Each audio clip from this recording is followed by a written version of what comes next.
زما نوم رخسار حبیبزی دی، 22 کلنه یم او 9 کال کېږي چې بایسکل ځغلوم او په نجونو ټیم کې مربي یم.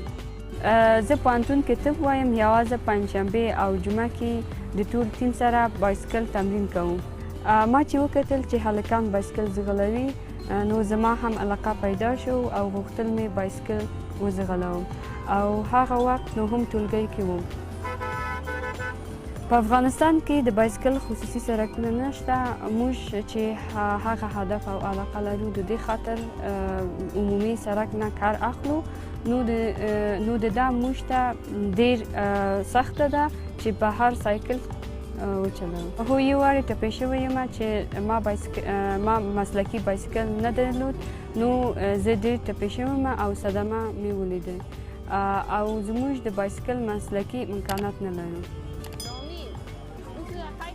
له دې سره چې بایسکل چلوو خلک ته ډېر بد ښکاري او زموږ ته بد خبرې کوي، پاکانو ولي او موږ ته بد اخلاق وایي. موږ هېڅکله یوازې تمرین ته نه ځو، یو یا دوه نارینه راسره ځي خو بیا هم خلک بد خبرې کوي او زموږ نارینه هم پګانې ولي. زما پلار او زما ورور په دې ورزش کې ما ته ډېر تشویق کوي.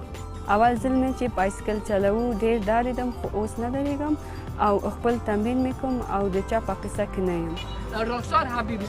2014 کې زما اوله سیالي وه. اوله سیالي مې ډېر ښه و، ما ته تجربه واخیست خو مقام مې نه واخیست.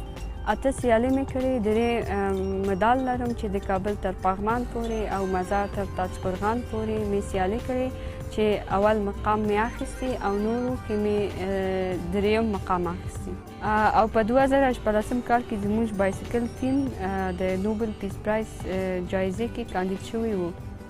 غواړم چې افغانستان ته مقام راوړم او جهاني سیالیو کې شرکت وکړم او په افغانستان کې هم بایسکل ځغلول رواج کړم.